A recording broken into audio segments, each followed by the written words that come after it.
Well, folks, I didn't have this one on my 2025 bingo card, but there's a thing now called Poopgate. And no, I'm not making this up. Apparently, Kristi Noem needed to use the bathroom. They refused to let her in. And Fox News has just went out of their way to make this a story. That's how desperate they are for distractions. That's how desperate they are to try to paint the Democrats as the most evil people on earth. And then you got that versus Bad Bunny going to be the halftime at the Super Bowl, and they're absolutely losing their mind over that. And I say to myself, in a world where we have all these problems, you're worried about whether or not Kristi Noem can take a shit. You're worried about Bad Bunny being in the Super Bowl. It's in the Super Bowl halftime. It's absolutely insane. But I'm going to play this clip from Ben Meiselas talking about Poopgate, just because when I watched him try to describe this, it's hilarious. It's not meant to be. He's just trying to report the news. But how do you do this? How do you talk about this insanity with a straight face? Take a look. So they got to come up with a distraction, right? So what's their move? Well, Donald Trump sends Kristi Noem, his Department of Homeland Security secretary, to Chicago, and she claims she really needs to use the bathroom. Folks, I'm not making this up. She's got to poop. She's got to go to the bathroom. She's got to poop.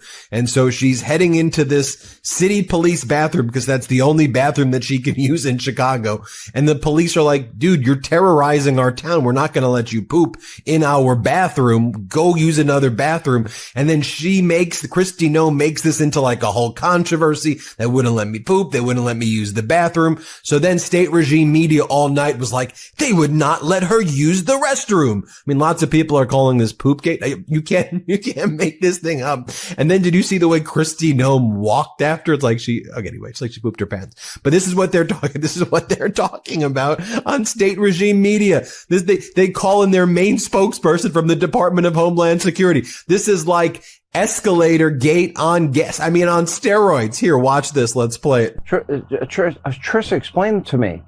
How is it possible local police are not supporting other law enforcement? Are they being ordered not to help? I think it's a case-by-case basis, but what we just saw today actually in Chicago, Secretary Noem, after the operation, she stepped into a Broadview Municipal Building, which is a public building, gets about $1 million in funding a year. She stepped in there just to use the restroom. The local workers there stopped her, barred her from entering, and then J.B. Pritzker's press office put out a statement saying that she was trying to meet with the mayor. The mayor wasn't there. It was just an abject, total lie, but that's what we're dealing with. And that's what law enforcement's dealing with every day.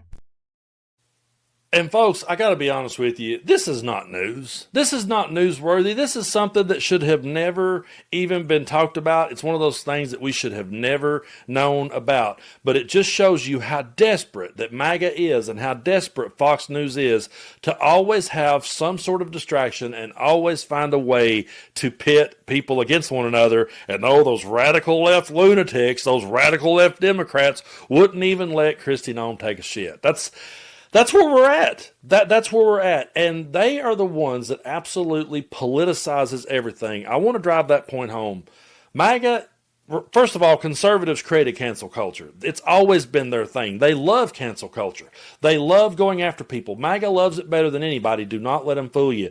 They love cancel culture, and they love to divide everything up into politics.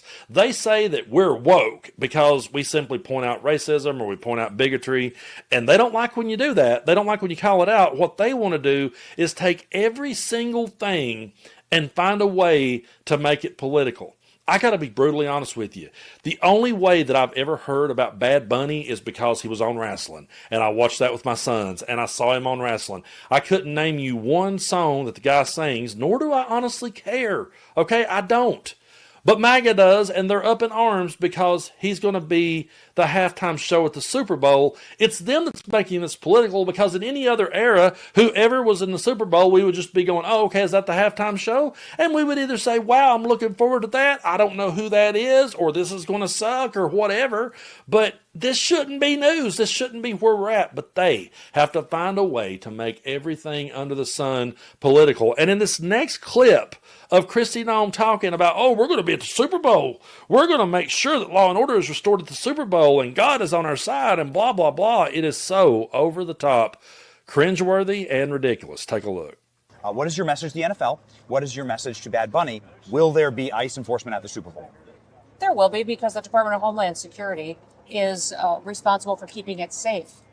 So I have the responsibility for making sure everybody goes to the Super Bowl, has the opportunity to enjoy it and to leave, and that's what America is about. So yeah, we'll be all over that place. And we're going to enforce the law. So I think people should not be coming to the Super Bowl unless they're law-abiding Americans who love this country. And your message to the NFL with this decision? It seems like they were trying to send a message to the Trump administration. Well, they suck, and we'll win, and God will bless us, and we'll stand and be proud of ourselves at the end of the day, and they won't be able to sleep at night because they don't know what they believe, and they're so weak. We'll fix it. Thank you. Thank you, Madam Secretary. That's just absolutely insane. There's no other way to put that. I'm sitting there listening to that, and I'm saying to myself, what do you even say to something that batshit stupid? It truly is. Oh, God is on our side. God will bless us, and we'll be proud of ourselves when it's over, and they won't be. They won't be proud of themselves. We'll be all over that place. We'll just send in ICE, and we'll be all over that place. They're saying this because Bad Bunny has been very critical of ICE. And, they found out the hard way that Puerto Rico is part of the United States. They're sitting there, he's not an American. It's just straight up racism. Can we just call it out for what it is? I mean, I would be more concerned about security if you had like Kid Rock playing at the Super Bowl, because I would say, that's going to bring a bunch of these right-wing lunatics in there that's going to think they can just do anything they want to. Because when I look back at someone like Kid Rock taking out an assault rifle and blowing up a bunch of cases of Bud Light, I mean, there's nothing sane about that. You want to talk about people, stoking the flames and stoking the fires. There was nothing sane about that. So you've got that guy is who basically speaks for them. And then over here on our side, you've got reasonable people who says, hey, ICE should be abolished. This is some bullshit. And then they get to be the halftime show at the Super Bowl, and Maga thinks, it's all about us. They were flipping us the bird. Oh, they were flipping us the bird. They were being disrespectful to us. I guess they should have had Kid Rock or one of ours to get up there and dance around. It's so ridiculous. It's ridiculous that we're here. And by the way, I thought they stopped watching football years ago. I thought they gave up on football when Colin Kaepernick took a knee. I didn't know they were still watching. Actually, I did. Trust me. They were still watching football. They were still drinking their Bud Light. They were just doing it behind closed doors and not bitching about it on Facebook as much as they used to. But these two stories that I've covered during this segment of the show, in any other world, shouldn't even be the news. We should be talking about issues at hand. And you may be saying, well, if they're not the news, Brando, then why did you cover it? To show that this is what people are fixated on and talking about, and we have more important issues to be talking about. MAGA is never going to want to do that, though. They're never going to want to talk about the important issues because they don't have any plans on how to fix those. The only thing that they have plans on doing is stoking the flames, stoking the fire, getting people worked up against each other, pitting Americans against each other, pitting American cities against each other, putting the guard on the street, flexing, throwing around their muscle. That's what they're all about. If they ever had to actually stop and talk about the issues at hand, and that's all they were allowed to talk about, if they weren't allowed to fight their culture wars, they would not win in elections. The culture wars won this for them, folks. I really do believe that.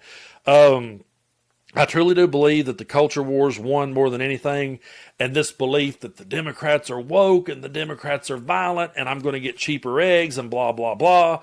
They fell for it. They fell for it hook, line, and sinker, and now here we are.